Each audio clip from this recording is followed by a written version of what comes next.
everyone, it's Eva from PotatoLifeGaming. So today we have a Catspaw skill build video which was very popular in terms of requests, so here it is finally.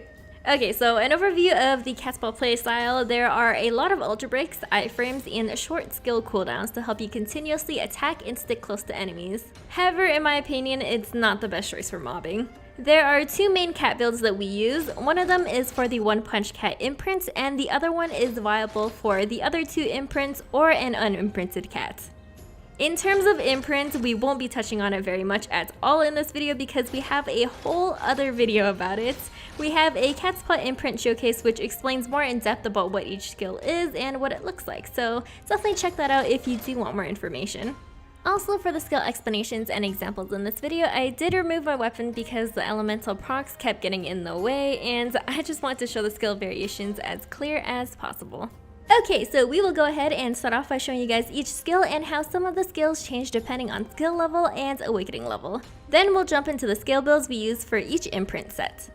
Okay, so let's start off with Cat Scratch. This skill is basically a debuff where a cat's paw appears on top of an enemy after a more than 20 attack chain that allows you to teleport behind them with a right click and attack them.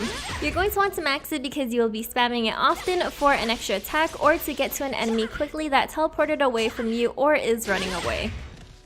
One thing to keep in mind is that since it is a debuff on the enemy, if you're in a party with another cat, their paw debuff can override yours since they are not individual buffs. Next up is Quick Kitty. You're going to want to unlock it because it is a passive buff that's activated after a 50 attack chain grants 10% extra damage for 10 seconds.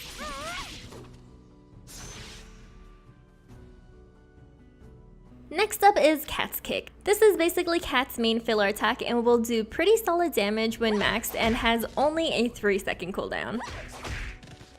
At level 8, it will grant you Ultra during the first kick. Then at level 11, it will grant you iframes during the second kick. On top of that, you can unlock Flying Kick, which adds an additional kick to the combo that gives you iframes. Alright, so Catz Kick Awakening. This awakening only has 1 rank, but takes 5 awakening points. If you choose to awaken the skill, it will gain an additional 60% more damage and change from 2 kicks to 1 spinning kick that allows you to move in any direction while it's being used. When you awaken the skill, you can still use it together with Flying Kick, but it basically just makes the first 2 kicks of Catz Kick into 1 spin kick. Meaning, now you also only get iframes during Flying Kick, which would be the second kick after awakening.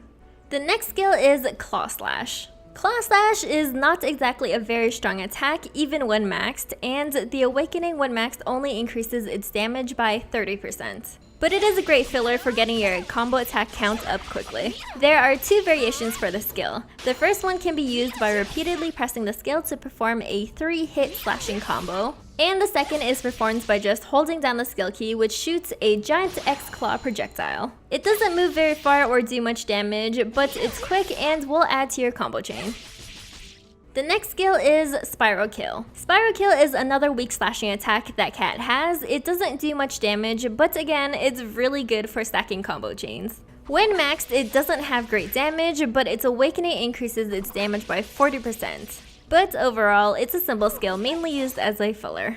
Next up is Cat Slam. Cat Slam in general is super useful. It gives iframes and lets you cut through enemies to get behind them quickly. When maxed, it deals good damage, and when awakens, it gains 50% more attack power as well as increasing its range by 30%. Another thing worth mentioning is that Cat Slam can be used to cancel any of Cat's ground attacks. The next skill is Deathclaw. This is the first and weakest of Cat's Ultra Breaks, but it is very useful. It has a very low cooldown at 8 seconds and deals good damage when maxed, and when fully awakened, gains 25% more damage. This skill cannot be used in midair, but it can be cancelled with Cat Slam as mentioned previously. There are also 2 variations to this skill depending on if you decide to unlock Hunting Arts or not. Without Hunting Arts, it will perform a slashing combo followed by a kick that triggers the Ultra Break. When Hunting Arts is unlocked, it will perform a series of kicks with the last kick triggering the Ultra Break. It's also worth mentioning this skill tends to slightly slow enemies and group mobs. The next skill is Tail Chaser. Tail Chaser is probably Cat's best skill for grouping and mobbing next to Cat Slam. It grants you good mobility while using the skill and will pull enemies while dealing damage. It has good damage and only a 10-second cooldown. With Awakening, it gains 40% more damage and 30% more range, which makes it great for mobbing and running dungeons. Next up is Lightning Cat. This is one of Cat's stronger attacks and is an Ultra Break. The skill originally has 3 kicks, but when awakened will add 2 additional kicks.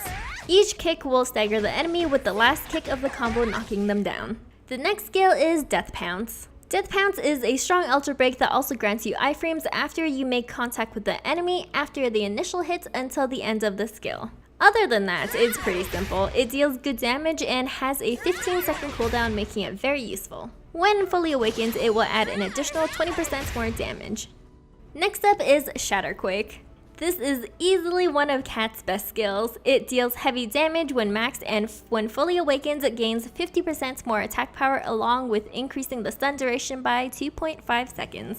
There are many ways to use the skill. First of all, this skill is an Ultra Break and will grant iframes during its use. You can also hold the skill key to perform additional spinning attacks before the kick. The spinning attacks will also slow the enemy that is being hit. It's also very important to land any of Shatterquake's kicks because landing it will reduce the skill's cooldown by 5 seconds. On top of this, if you don't use the full spinning attack of Shatterquake, your torso will glow pink, and you can press the skill key again after the slam kick is completed to perform a forward dash that looks similar to Cat Slam, allowing you to move behind enemies or evade. If you hold the skill down to complete the spinning attack, your torso will not glow pink, and you will not be able to evade behind enemies after the slam kick. The next skill is Furball. This skill has good damage and good utility. There are 2 variations of the skill, the first being when used on the ground you gain iframes for its entire duration, as well as being able to damage enemies you roll into. At the end of the skill, when the bar fills up, Cat will exit the skill using an upward kick. This upward kick can also be prompted at any point during the use of the skill by pressing your jump key, which will also end the skill. The second variation of the skill is when the skill is used in midair. It performs a slam attack using the ball while still giving you iframes. This is really easy to use after things like Deathpounce. The next skill is Blast Kick. There are 2 parts to Blast Kick, the first being the slide, and the second being the upward kick. The slide can be cancelled by pressing the jump key or by using Cat Slam. The skill does good damage and is mainly used when all other skills are on cooldown because it lowers the cooldown of all other skills by 5 seconds when any part of the skill connects to the enemy, so that includes the slide and upward kick. It is more ideal to land both parts of the kick for more damage output, and when awakened, Blast Kick gains 30% more attack power and gains 50% more range. The next skill is Furry Flurry. This skill looks really cool and gives you iframes for its duration, but how long its cooldown is at 30 seconds and how long the attack takes, its overall DPS isn't that great, even when maxed and when awakened. When awakened, it will add additional attacks to the skill. The next skill is Catastrophe. For Catastrophe, there are 2 variations to the skill. The first one can be used without hunting arts unlocked, where the skill can be pressed up to 3 times. The first part of this combo is slashing that deals no damage but has a wide range to gather mobs. The second part is an upward kick, which can be followed by a third part, which is basically a spinning uppercut that grants you iframes during the animation. The second variation of Catastrophe is available when hunting arts is unlocked. You dive towards the enemy and deal a series of quick and powerful blows, also giving you iframes during the idle animation after the skill. This variation needs to accurately hit an enemy to begin the attack, but once it lands, it has a wide range and can still be useful for mobbing. Next up is Hunting Arts. This is your personal choice to unlock or not based on which Deathclaw or Catastrophe you prefer, but we both chose to unlock it to change the skills so they're quick and more versatile. Next up is Razor Claw. Razor Claw gives you Ultra during the initial lunge towards the enemy for a brief moment, then gives you iframes for the duration of the skill. During Razor Claw, you can also spam left click for additional attacks. The skill looks really cool, but sadly has a really long animation, so its DPS isn't that great, similar to Furry Flurry. Next up is Furry Fury. This is the cutest ult in the game and has a decent total attack power, but the animation does take very long. You gain full iframes while you're going to war against your enemy with your cat companions, and you can also spam left click to add additional hits during the skill. It also gathers enemies while you're in the smoke cloud and is the main reason why I decided to main Cat in the first place, because my level 15 self was like, this skill looks amazing, I need to main this character and level her up to 65, so I really like this skill. And that's all for the skills, so let's go into the skill builds. Alright, so let's start off with my personal skill builds for unimprinted cats, as well as the meow and weak point imprint sets. Basically, you just want to max all the kicks because they're your ultra breaks, strongest attacks, and most of them give you iframes. They're where majority of your damage comes from. Catastrophe is also maxed because it is one of your strongest burst moves. As for some of the slashing skills like Claw Slash and Spiral Kill, I kept them unlocked at level 1 because they're not really that strong and are mainly used to increase combos. I also kept Razor Claw and Furry Flurry at 1 because the damage outputs in comparison to the length of the skill aren't really worth it to rank up. And the rest of my extra skill points, I put it into Tail Chaser to help with mobbing. Also, Furry Fury is just an alt for iframes, so I only unlocked it. The next skill build is for the One Punch Cat build. This generally follows the same direction as the previous build, except because of the emphasis and changes on Razor Claw and Lightning Cat, the focus will also be on the 2 skills this time. So obviously max Razor Claw and Lightning Cat as well as Awaken It. The points for Razor Claw come from Tail Chaser and either Furball or Blast Kick, your choice. I chose to take points out of Blast Kick because Blast Kick shortens the cooldown of Furball and is mainly used for reducing cooldowns anyways. And then I just slotted the last 2 skill points into Tail Chaser again.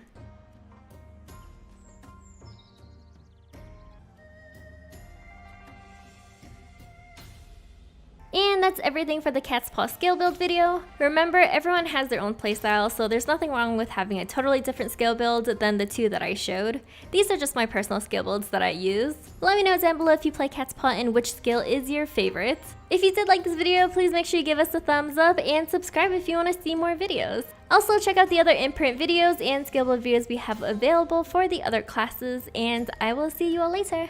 Bye!